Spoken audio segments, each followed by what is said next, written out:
Hey everybody, it's Gary Vaynerchuk, and I'm really excited to be on Revision 3 starting June 23rd. Some of the things you'll expect from Wine Library TV is we're going to expand your palate, try different things, look at different regions, but most of all, we're going to look at wrestling, the Jets, Thundercats, Strawberry Short... Okay. Remember what we talked about? I'm sorry, a little less thunder. You're kind of, yeah. More sunshine. Okay, I'm sorry. Some of the things you can expect from me are expanding your palate, but what I'm really going to do is I'm going to bring Ric Flair, the Nature Boy, and I'm coming to Revision 3. Thunder! Shut your trap. Ah! Yeah, I would never play with this. I need a corkscrew. You know, it's like the people's elbow.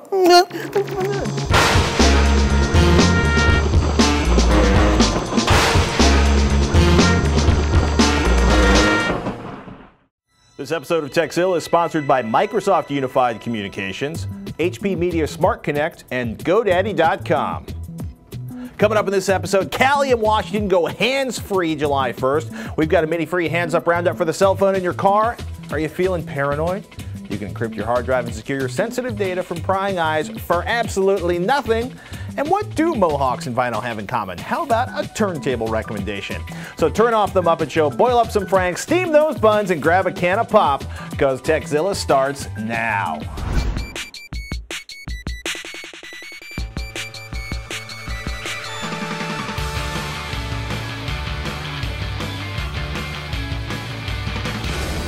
Welcome to Techzilla. I'm Patrick Norton. I'm Veronica Belmont. Are you excited? About what? The show today. Yeah, of course I'm excited. You don't sound excited. If you had seen me before the show, you would know that I'm totally excited. She actually... Bouncing off the walls, had too much soda. So that's not the sugar crash. I'm good for at least another 20 minutes, so if we pick up the pace a little bit, I'm sure I'll be fine. Okay. Do you want to talk about the live show we're not recording right now? Yeah. Well, it's not really a live show. It's not a live show today. Yeah. It's not a live show next week. It's not a live show next week? Well, we'll let you watch the live streaming. We'll let you watch our entire taping. Goofs, gaffes, foul language. Really? Marsupial references. Can we swear? Absolutely. Really? That's as far as I know. Well, okay then. Call them technicalities. Yeah, so we're sorry for you guys who were heartily anticipating the show that was going to be live, but you know, you'll get it next week, so don't worry. That will be on revision3.com/watch. And we want to apologize. Basically, something happened. We couldn't do it this week. We're definitely doing it next week. It was issues beyond our control, as they say. Wow. They were beyond our control, right? Yes. They were totally beyond our control. Totally beyond our control. I'm ready for some email questions. I am too. Alrighty then. Our first email comes from Richard, who asks, I'm looking to upgrade my notebook memory. Does the brand really matter? Oh. So it doesn't really matter, right? I mean, it's kind of like cables in that way. Yeah, and most of the time it is, because chances are if it's the house brand of memory, right, you just buy the cheapest unlabeled memory that's designed to work with your Mac or your PC, right? Just go to your local brick and mortar or online parts shop. If it works okay out of the box, chances are it'll never break. Biggest thing is to make sure the memory you buy matches the specs for your notebook or desktop. You can get that out of the manual for your machine or an online memory guide or picker. Now, that said, we've actually had some high-profile, expensive brands of memory fail right out of the box. It can happen. It's really unusual. We pretty much never had memory from Corsair, Crucial, OCZ, G-Skill, all those good stuff fail. Matter of fact, we pretty much never had any memory fail that was unlabeled in the house brand, the cheap stuff, if it was 100% good out of the box. Basically, if memory runs, it's not like a car engine. You're not going to eat a valve or something. It just tends to go forever. But what you can do as soon as you get it is test it right out of the box. Run Memtest 86 if you install it on a PC, or run Memtest OS 10 if you install it on a Mac. Basically, what the Memtest does is it runs a series of checks against your memory, runs all these different patterns against all the different memory spaces in your memory. We've used it to isolate hardware issues from software issues in the past. It's our favorite tool for memory testing, though we have seen some really cool standalone memory testing machines that we can't even come close to afford, and they're not that useful anyway because they don't really test overclocked memory. So that's one of the things if you're trying to figure out why your machine's blowing up when you overclock it or something. So it's good to know that if it works right out of the box, it'll probably be good for the life of your machine. Yeah, and a lot of times, like if you're not overclocking, you know, basically figure out what specs, you know, you basically want to look at the you know, make sure the CAS specs are correct for your memory. Usually it's like PC 100, and if that's probably like PC 100, PC 2300, whatever the spec is, usually that's close enough. If you're going for the absolute amount of speed, that's an entirely different question we'll answer later. We'll save that for later. However, I think it's now time for a brief message from Microsoft.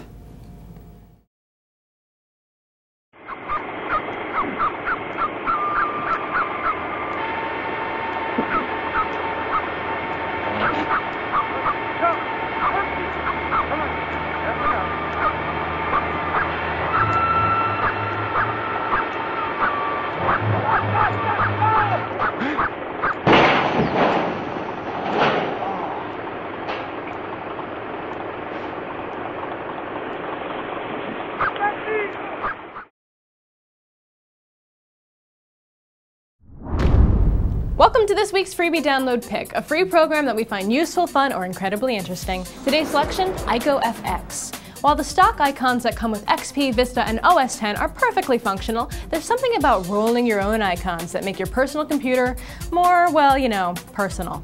Enter IcoFX. This handy icon editor lets you create, edit, and modify icons for Windows XP, Vista, and OS X. The interface offers a simple and straightforward design that lets you create custom icons with a minimum of fuss. IcoFX includes support for transparencies and true color for Windows XP and Windows Vista, standard image editing tools, color gradients, and filter effects like blur, sharpening, and more. Plus, you can also have the ability to extract existing icons for editing, import images, and most snazzy of all, a screen capture function, so you can even make an icon of whatever happens to be on your desktop. And while you can certainly create an icon from scratch, IcoFX is best at modifying existing icons, designs, or graphic images. So if you're hankering to roll your own icons, give IcoFX a try. Following in the footsteps of New York, New Jersey, Connecticut, Washington, D.C., the Virgin Islands, and the nation of Australia, we, the inhabitants of the Golden State, our beloved California, aka 10% of the U.S. population, will be required to use hands-free when using a cell phone when driving a motor vehicle or risk a hefty fine. The state of Washington is also going hands-free, and both will take effect on July 1st. The new law in California does not prohibit dialing, but drivers are strongly urged not to dial while driving. But it's not a vicious law. Bluetooth earpieces are okay as long as you don't have both ears covered. You can use the speakerphone function of your wireless telephone while driving, but if you get pulled over, it's a $20 ticket for your first offense, $50 thereafter, and with our beloved uniform bail and penalty schedule, the penalty assessments, hey, watch it over there, I'm doing a read. The penalty assessments, a first offense is $76 and the second offense is $190. No points on your license, though it will show up on your permanent record. And apparently we shouldn't be I shouldn't be dialing. You shouldn't even be holding phones in general because you're just throwing them all over the place. I'm not throwing it, I just dropped it. That's okay. And what's funny about this, right, is it's, you know, it's a state law, it's for safety, but there's no points that are going to show up and impact your insurance. So well, your safety should be enough, shouldn't it? That should be enough, right? You guys shouldn't be on the phone while you're driving. It's a bad idea. A lot of people say you shouldn't be talking, period, hands-free device or not. And as a matter of fact, in the state of California, no one under the age of 18 is supposed to be using a cell phone at all. You can use it for dialing 911 and pretty much nothing else. That's crazy. That no teenagers are allowed to use, or 18 under. I think it's good, and no offense to any of you teenagers out there, but I mean, I was a teenager, and I remember how totally like whoosh I was when it came to driving. I was like, la la la la la, I'm changing the dials, la la la la la. That's a scary thought. So, should we talk about some hands-free? Yes. Devices for basically, because the whole idea of this is basically get your hands on the steering wheel and off of the cell phone, even though it's legal to dial. Right, so you're not all like laid back and talk on your phone. Lean in, getting that crick in your neck. Exactly. We both actually use the Jawbone. This is the new Jawbone. Mm-hmm. Yes? No? This is my favorite Bluetooth headset right now. I like it. I think it's really good. It's very light and very comfortable. I have a weird extra fold in my ear, which is very strange, I know. But this one fits okay. I can actually get it in there. My IFB's in there, so you're not going to be able to see it anyway. The IFB fits okay. But you can, you know, snap these off just like any other Bluetooth headset. You know, put them on the other side in case you'd like it on your left ear instead. On my ear again, am I? It's gonna be fine. No, it's fine. It's good. It's really good. Snap it off. But it's very easy to configure and to set up with your cell phone. So yeah, this is what I use at home. Although my mom says that she can't hear me very well. I can hear her fine. I don't know whether it's just because she, you know, she's like, I can't hear you. You sound tinny. Tinny is actually pretty common for any Bluetooth device because what happens is, right, because you've got a microphone and then basically digitize the audio, you compress the audio, and you transmit it wirelessly to your cell phone. Right. So there's certainly, and depending on what kind of processing they do on this, it can get really weird. But that's a pretty good one. It's a fairly advanced headset for sure. You just have to make sure the little rubbery thingy is pressed up against your cheek, and that's kind of what does the noise cancellation on that. It also looks pretty good. It doesn't look like one of those crazy wonky cyborg headsets that you can get. Yeah, some of them are like 4 or 5 inches. This one's actually nice. It's the new version of the Jawbone. Sells for about 120 bucks. The old version, which is slightly larger, a little square clip-on, is usually actually 65, 80 bucks now. It's a pretty good deal. Yeah, and so then there's this thing that is crazy. This is, yeah, the Blue Ant Super 2 3. This is part of a whole fleet of devices that are basically designed to clip onto the visor of your car. This one's really nice because there's big volume buttons on it. There's a clear, you know, hang up and green button. And actually what's kind of cool about this, it talks to you. Yeah, it sure does. Yeah, what's your opinion of Chatty the US? Cathy over here will not shut up. Did you like the US accent? The US accent kind of sounded like someone else trying to do a US accent, like someone who doesn't live here trying to imitate us. Like they heard somebody from the plains of Canada and Brooklyn and they smushed those two accents together. It was a little bizarre. But basically the idea is it does caller ID.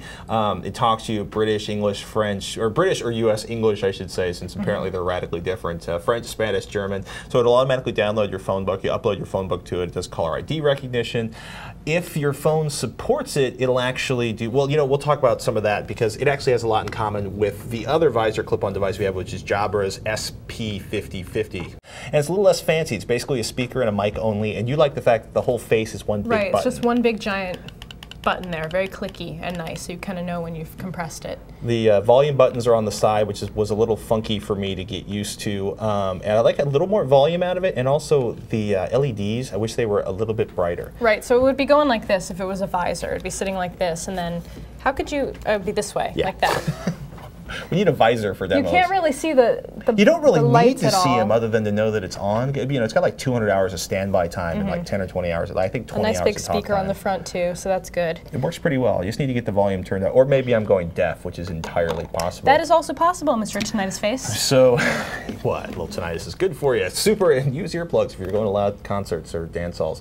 Both the Super Ant and the Jabra have built-in batteries, so you don't have to keep them plugged in all the time, which is nice. They both offer, if your phone supports them, voice dialing, reject calls, redial. My phone didn't, which meant I couldn't test that, which made me very sad. And both, of course, have built-in noise cancellation. And, you know, they both sounded actually pretty good. Not bad. It's not bad. It was also about $100. One last one. This was actually really cool. It's a Ventura Mini. And I'll hopefully get some pictures of this lighted up and in the car because it's a hands-free, brace yourself, basically plugged into a lighter socket. It is a hands-free Bluetooth audio and phone book. It's got the little thumb control here, and it actually has a FM transmitter to work with your A2DP phone. I hate saying that acronym, but basically you can stream the audio. Yeah. Stereo Bluetooth? Something you can't do on an iPhone, but you can do on other phones. So basically you can stream your audio off your phone through this to the FM transmitter and this to your head unit. It also actually has a built-in, I also should hold it right side up just for fun, which is hard to tell when the lights are off. Sorry. It's got a USB power adapter so you can power up your USB devices, and it's got an audio pass-through so you can basically run the audio out from this into your head unit. Oh, wow, that's kind of nifty. Yeah, so it's a pretty slick device. Something we didn't talk about here is obviously if you happen to have a nice car with a built-in Bluetooth system built into the head unit itself. The Prius, I think, was the first time I ever saw one of those, where basically the car turned into your earpiece. And head units like Alpine has some pretty good head units, and they're in the middle of, maybe if you guys are curious, we'll set one of those up for you so you can actually hear what the sound quality is when you're basically you go from rocking out stereo from hell to, you know, your mom is calling and then you have a phone conversation with your car stereo, which is kind of fascinating. I kind of like that feeling, but I think we're done with Bluetooth. Yeah, not a bad roundup, though. Good job. Thank you. Thank you very much. Well done. Oh, I got a well done. done. I'm not sure if she's enthusiastic or mocking me. Who's patronizing you? I thought so. How about another question? Okay, another question. Our next email comes from Richard. Get that stuff out of here. Be that way. He says, I was hoping you would do a review of the new NVIDIA GeForce GTX 280 graphics card that came out a few days ago. Thank you. You are welcome. And we will. We will do that for you. Actually, we're not going to do that for you. I mean, not. Well, that's another headset I've killed. For anybody who doesn't follow graphics cards very closely, i.e. most of the non-gamers in the audience, this is NVIDIA's latest top-of-the-line GPU. We're talking, brace yourself. So this is not a typo. 1.4 billion transistors. No. Yeah, see? You nearly killed Veronica. And we didn't get that wrong. 1.4 billion. That's about 50% faster. She'd be like the card itself is like 50% faster than any single card NVIDIA's ever made. It's huge. It basically takes up 2 slots. It's a double wide card. It's 10.5 inches long, and it sucks down a stupid amount of power to keep those transistors switching. 304 watts under full power. This should be an entire PC power supply. 304 watts when you're gaming and using all the power on the board. 148 watts at idle. Oh, so, man. If you're wondering what 700, 800, 1,000 watt power supplies were for, they are for cards like this. Fry an egg on that. I used to test graphics cards pretty much for a living. I don't do that anymore. It takes a lot of time and a lot of expertise. Our go-to website for that is extremetech.com, and I really like what Jason Cross said about it. The GeForce, this is Jason's word, the GeForce GTX 280 reminds us of a drag racer. It's big and fast and it has an amazing amount of horsepower, but it's also very expensive and gets terrible gas mileage. That's true. So if you're into the benchmarks, if you want to basically see how it does in a whole bunch of different video games, you should read Jason's most excellent brute force NVIDIA's GeForce GTX 280 and 260. The 280 costs $150 more than my last PC. It's a $650 world beater graphics card. Richard, he says that the GTX 260 is a much better proposition. But does it run Crysis? Well, it's like 20% slower than the 280, but it costs 40% less. So you get almost all of the power for almost half the price. It's got the memory, the bandwidth, the performance, the raw memory size necessary, basically to knock the socks off the latest video games. If you don't have a top-of-the-line processor, like basically, you know, the rule of thumb is your processor and your graphics card should be basically worth about the same. So if you're running a $600 graphics card, you should have a big fat honking $600 CPU to feed the bits to it. It's an amazing card. It's a ridiculous card. It's a stupid card. If you've got the money, go out and buy one and sell it to me used in 6 months when the next one comes out. Well, so I hope that was a good answer for you there. That was a lot of information. I'm sorry. No, that was good. I mean, I had no idea that it was that power intensive. It's 304 watts. I own like at least 4 computers, desktop computers right now that have 250 or 300 watt power supplies for the entire computer. That's sick. You could probably fry an egg on this thing. That's 300 watt light bulbs. I said that. What's that? Oh, never mind. If any of you out there have any questions regarding video cards, CPUs, MOBOs, overclocking, PC gaming hardware, well, get your questions ready. We will be doing some shoots with the eggheads over at extremetech.com. So if you want the answers right from the mouths of the experts, email us PC hardware questions to techzilla@revision3.com. It's time now to thank one of today's sponsors, HP Media Smart Connect.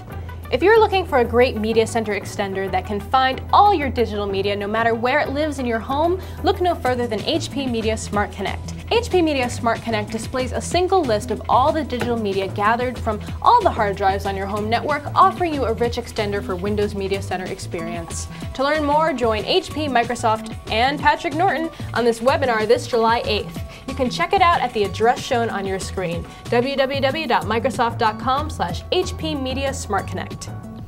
Looks like it's time for another website we just can't get enough of, a website that we can't stay away from because it's too useful, too funny, or too darn irresistible.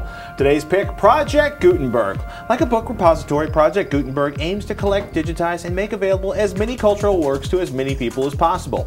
Thousands of books are available online for anyone to access anywhere in the world, and they're all absolutely free.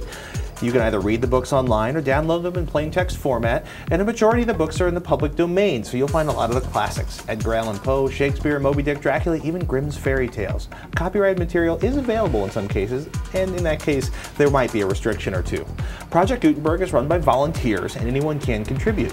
If you have a book you want to see included in the collection, just follow the guidelines on the website and add your bit to this amazing movement.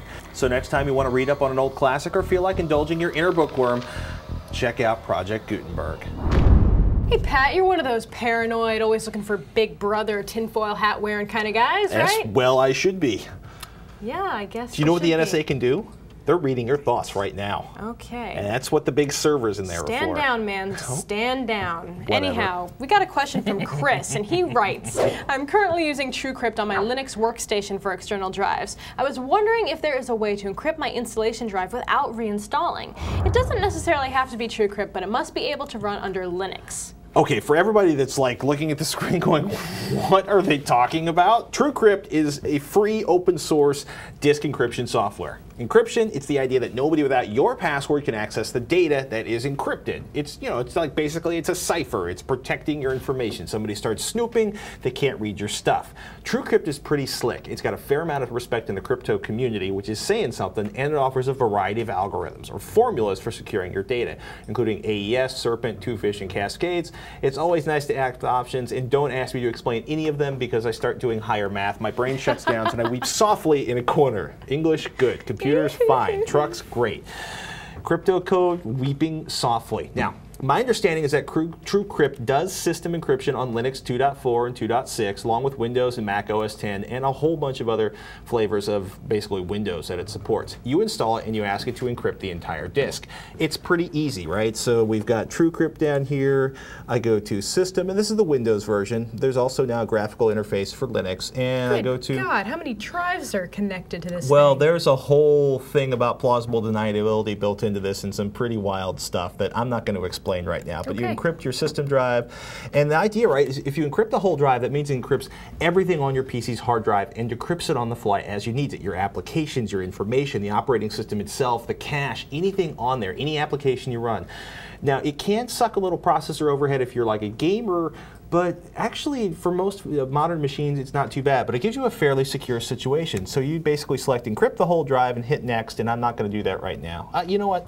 No, I'm not going to do that right now. Oh, just do it. No, if I forget the password, okay. Oh, just do it. Just do it. It'll be fine. Yeah. It'll be totally fine. Running on Vista and fine, right? securing Vista is kind of an oxymoron in itself. And look, now it's detecting hidden sectors. We'll talk about, I love Vista. It's growing on me. Now, more often TrueCrypt and other encryption tools, PGP is a prime example, are used to encrypt a particular volume on a drive or a thumb drive, like basically what our viewer is doing or what I do with a thumb drive I had that has a bunch of financial information on it that I keep secretive about my person at all times before the government takes over and tries to corrupt everyone. Shh, stand down. You know, you laugh, but when they come, I'm going to be prepared. You're going to be in the cold eating snow. Now, if I'm wrong about system encryption for Linux and TrueCrypt, basically I suck, and Team Linux, you should email us on how to set it up properly. And if you're puttering with national security or really motivated hackers, TrueCrypt is susceptible to a cold boot attack where, and I quote, an attacker with physical access to the computer is able to retrieve encryption keys from a running operating system by cold booting the machine and pretty much sucking the information off of persistent information that sits inside of the DRAM. Thank you, Wikipedia, for the help on that one. And pretty much any data that persists in memory when your system gets shut down. How exactly you would suck that persistent information out of the data upon the boot of the machine before it gets overwritten by new information, I don't even want to think about. Somebody out there can volunteer to come in and show us. Now, TrueCrypt encrypts data on your drive, not the bits running through your memory or your processor.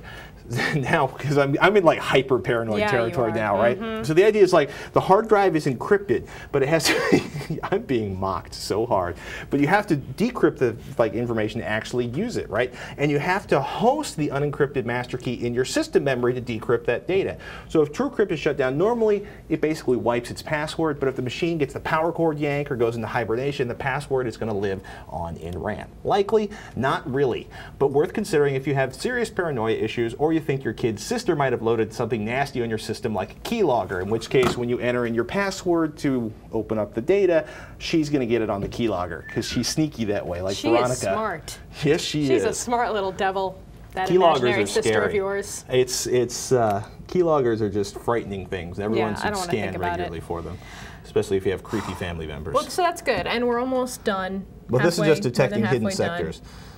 Oh, it's talking about it down there, yeah. That's pretty. It's Vista does pretty things sometimes. I think it's time for another video email, though. Absolutely smurfly. Excellent. Oh, I'm not allowed to say that anymore, am I? Why? Who said that? I'll kill them. I'll send you the emails. I will take them down. This email, actually this video, comes from Kaylee. Hey guys, I love Techzilla almost as much as I love my awesome vinyl collection. My dad gave me his old turntable from when he was in high school, but it's just not cutting it anymore. I'm getting my own place in the fall, and I'd like to know the best way where I could just play them in my living room. I've heard a little bit about belt and direct drives, but I'm not sure which way would be the best. Maybe you can help me out. Oh, and also, I know I'm not the only one who would love to see a picture of a 17-year-old Patrick Norton in a Mohawk at CBGB's. Got any, Pat? Yeah, so Kaylee wants a new turntable, and she wants a picture of you in a Mohawk. Patrick's got a girlfriend. So, you ever had a Mohawk, Mr. Norton? No, I've never had a I don't Mohawk. I have believe had a you. number of curious, unfortunate, and well-spiked hair combinations. I may have had alpine green hair from Manic Panic dye procured on St. Mark's. I have certainly spent quality time in CBGBs. Oh, St. Mark's, that is so punk rock of you. Hey, you know what? I'm not even going there. You were like, what, freaking in 6th grade when I was hanging out there? Shut your mouth. Yeah, I thought so. Okay, back to Kaylee's first question. Turntables, depending on what your dad's, your father's turntable is, it might be worth doing a little refurbishment on that. You can replace the belt if it's a belt drive turntable and update the cartridge. I happen to really like Grado's headphones, and they also make amazing cartridges, and they're not too expensive, anywhere from like $40 to $100 and something online. And if you want to drop it like I just did, you'll end up with a little pile of parts like that. So Oh, no. Well, no, it's okay, because the needle is protected and the cartridge is essentially a device for amplifying the signal that's picked up by the needle, and then it goes in through the tone arm, and then it goes into the phono preamplifier, either in your turntable or in your receiver or between your turntable and your preamplifier. All right, now you're just showing off. Okay, I'm getting a little geeky You're just here. getting audio nerdy on us, which I'm totally fine with, but you know, we've got bigger questions to answer. If you're up for buying something new though, Yeah, I mean, basically, Which is probably your best bet. a fresh needle and replacing the help. belt can often really wake up an old Yeah. turntable. If you're buying something new, the brands that DJs go with, Techniques with a direct drive, or like this new mark I picked up, they're not bad, but the audiophile folks want you to go with a belt drive. It's supposed to isolate your audio from rumble and some weird effects inside, basically that go between the motor and the needle. DJs use direct drive so they don't burn out belts when they scratch or match beats. I can't really hear the difference. If you want to go audiophile, a nice audiophile turntable, the folks at Stereophile have a lot of love for Rega's P1. This company's been around forever. They've done the P3, the P2, and basically they keep like chopping the price by 30 or 33 1/3%. It's a decent cartridge, a good tone arm, nice sound, sells for $350, and it's really, if Stereophile likes it and it costs $350, it's got to be an amazing product, because these are people who listen to $10,000 preamplifiers and $35,000 speakers. So, you know, a good phono preamp is a good idea too. I don't know if she has a $35,000 speaker setup. No, in her but new it's apartment. nice. For $350 is pretty good. You know, if you've got the money for a new turntable. And I gotta say, depending on where you live, there might be a good used audiophile gear dealer. Almost all the gear I bought when I was in college in New York City and when I was first working in New York City, because I made like $8 a year, came from a place called the Stereo Exchange. Stuff sounded amazing. It was dirt cheap because it was used. It was hand-me-downs from people that were upgrading, and some people, a lot of people upgrade perfectly good equipment and then sell off the old stuff cheap. I would say go to flea markets and look on Craigslist and look for trade-ins and that kind of thing, because like you said, people are always trading up and there's always going to be something they're trying to get rid of. And if you're working on a budget, that's probably your best bet. Yeah, used gear, especially speakers, can be tough. You need to be able to hear the speakers before you buy them, but you know, amplifiers if they work, preamplifiers if they Just work. steal your dad's. And steal it. search online, because He won't people notice. Just take it. just take it.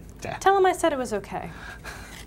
He won't be mad. And we'll hook you up on a date with Patrick. Yeah, you're going to have to talk to the lovely Mrs. Norton about that first. All right, before we go, we want to take a moment to thank one of our sponsors.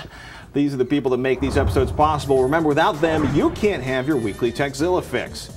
If you want to make an impact online, GoDaddy.com has what you need. .com names for as little as $1.99, plus world-class hosting, fast and easy website builders, and quite a bit more. And you can now tell your story to the world with .me. .me, the top-level domain that's all about you, not me, you. It's .me. Isn't that exciting? Land rush on it is only open until July 17th. Should the same domain be requested multiple times, i.e. a bunch of y'all want it, an auction is going to be held to claim the name. So save your pennies, act now, and create a unique personalized space on the internet with .me. Now, you want to get a deal? Enter in code TECH2, that's TEK2 when you check out, and you'll save an additional $5 off any order of $30 or more.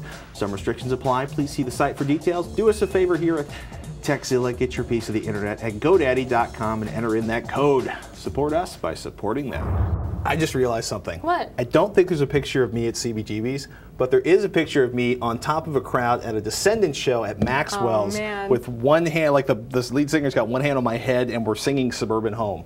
You gotta How's find that picture. I can find that picture. All right, find the picture. Kaylee, that was very sweet of you. We'll get you a picture. I had green hair once. You did? Yeah. Long hair or short hair?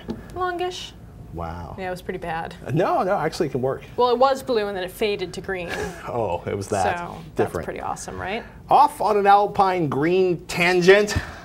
time for more tough tech questions. Yes, that is why we are here. You're battling. All. You've got a pile of questions now. I do. I know. You've been doing all the talking in this episode. Well, why don't we trying to fix steal that? the spotlight. I'll show you. Our next question comes to us from Justin, who seems to have found some kind of audio-optical illusion. Wait, that doesn't really make any sense, does it? Kind of. Audio-optical illusion. Whatever. Odd-illusion? This is hurting my brain already. All right, Patrick, you just read the email. I'll get to the answer. Hey, Patrick and Veronica, this question has been nagging me for a while, and since I couldn't find an acceptable answer anywhere on the internets, I turned to you. If a standard CDR CD can hold 700 megabytes, why on God's green earth can I not put 2 episodes of, say, the Twit Network Security Now, which are only 20 or 30 megabytes each, but are more than 1.5 hours long on a single CD? It doesn't make sense! Justin. Well, first of all, your problem is that you're watching something on the Twit Network and not Texilla, for example. You're going to start a war with Leo. Oh, there is already a war a-brewing. There is a war a-brewing. You didn't tell me about this. The cold front of... I need to arm my truck again? Yeah, so it doesn't really make sense when you first look at it, but there is a difference between CD audio and the compressed audio formats that we hear on podcasts like ours and other audio files that you download on the net. So let's get a little historical here. Vinyl, please. Thank you. This is uncompressed analog audio. This is a Redbook audio CD. The audio on the disc, stored in zeros and ones called bits, is stored in PCM, or pulse code modulation. So just so we're clear on what PCM is, it's a digital representation of an analog signal, and in the case of the Redbook spec, like this one, the PCM is 2-channel 16-bit audio at 44.1 kilohertz. To translate, when the digitizing was done, 44,100 samples were taken every second, and there were 16 bits per sample and 2 channels of audio, also known as stereo. Yeah, that's 1,411,200 bits per second, or 1,411.2 kilobits per second, and that's a lot bigger than the bit rate of a typical CD quality MP3 file. That's funny. Which has been compressed to 128 kilobits per second. To get some more math on, 1,411 kilobits per second times 60 seconds times 80 minutes equals 6,773,760 kilobits, or roughly the 700 megabytes on your CDR. That same 700 megabytes can hold hours and hours of MP3s, but only like 72 or 80 minutes of music. The difference is audio compression. The whole point of MP3, AAC, WMA, Apple losses, we could go on and on, Og Vorbis is another one, is getting more music into less space on a disc or fewer bits you have to download. Exactly. So if your CD player in your car or home can read WMA or MP3 or AAC audio, burn those episodes of Security Now to them as a data disk, and it'll play them just fine. Just don't expect to use your burner software to make a Redbook audio disc out of those episodes of Security Now, I guess, if you have to listen to that, and not have them take up a lot more space than the disc can hold. I like Security Now. I know, I'm just joking. I don't really want to start a war. I love those guys. The forums are flaming. All right, I'm going to start a war. Roger says start a war. It's better for ratings. You know, last time this happened. Oh, my voice just cracked. That was weird. Oh, Veronica. That's just scary. But I signal unleash hell, and Gladiator Veronica took off with her giant warhorse and dog. Our next question, it's a Gladiator reference. Okay. Remember the opening? Yeah, I remember. Yeah. Our next question comes from a friend in the Great White North, Canada. I've just installed Fear on my PC, and when I try to run it, it always does the "this program isn't working and needs to close" error. That sucks. Basically, it says this. Oh, this is good. App name :fear.exe, app for :1.7.278.0, mod name :tssoft32.acm, mod ver 1.1.1.5, offset 000. 1894. It's never done this before, and now some other people have had this problem. I got all the patches up to 1.07 because Maximum PC Magazine has it there just to be safe. What's going on, says Cameron. Up there in Canada. Well, I believe Canadians are no longer allowed to play Fear due to a copyright issue. Yeah, they just turned you off. That's what the problem is. They're like, no more. Boop. No more. It's a sound driver problem as far as we can tell from looking online. You didn't give us too much information about what version of Windows you're running, but try updating the sound drivers first, and then if it doesn't help, maybe reinstall the game. And if it just started happening randomly, maybe he installed something that kind of screwed with his system and kind of did some kind of mess things up a little bit there. So I don't know, but also look on game forums and see if anyone else is having that problem. I know you already started doing that, but can't hurt to delve a little deeper. Plus, our forums at revision3.com/forum from Texilla our smarties over there will help you too. And one weird thing to do is you can always try sort of unloading the updates for an application like that and see if maybe there's something in the sometimes if you update and there's fresh code, it can break something. Try downgrading that, basically either installing and not doing that latest update, or if you can uninstall it. So just remember the last time it worked and try to kind of revert to that state. That could help temporarily until everything gets so food barred because you haven't updated in so long that nothing works. And sometimes you just reinstall it and everything works out fine. Yeah, so give it a go. Who knows? Hey, for all of you watching, we live on your questions, so email us, techzilla@revision3.com. Tech help, product reviews, how-tos. You ask us, we'll do it. But we need those emails, so don't be shy. Send them in to techzilla@revision3.com. Even better, send us a video question so we can see your pearly whites on screen. And as always, as I mentioned, you can visit our forums at revision3.com/forum. Always a lively discussion in there for sure. Now, we're conducting a survey to get some additional information about our viewers. We would love your feedback. If you have a few minutes, please go to revision3.com/tech4, TEK4, and take the survey. Thank you so much. And don't forget, we're going to live stream the taping of Techzilla next week, Tuesday at 2:30 p.m. Pacific. I know we skipped it last time, and we're like totally sorry. So we hope to make it up to you next week. Catch all our antics live and unedited at revision3.com/watch. And there's a chat room, too. There's a chat room. I don't know why I keep doing this. Because you're excited. It's like another mode of communication. I mean, we're already so nutsoid on the show when it's edited. Can you imagine what we're going to be like unscripted? Just wait until you hear the soundtrack. Thanks so much for watching. I'm we'll Patrick Norton. See you next time. I'm Veronica Belmont. Well, here, have an album. Thanks. It's vinyl. Ooh, Minor Threat. Bye. Bye.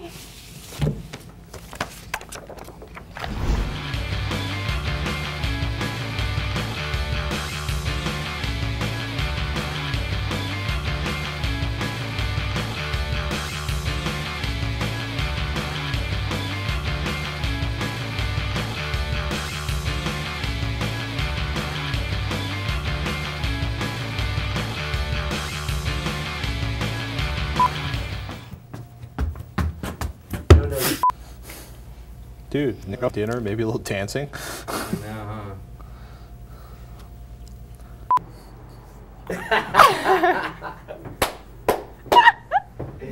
And out.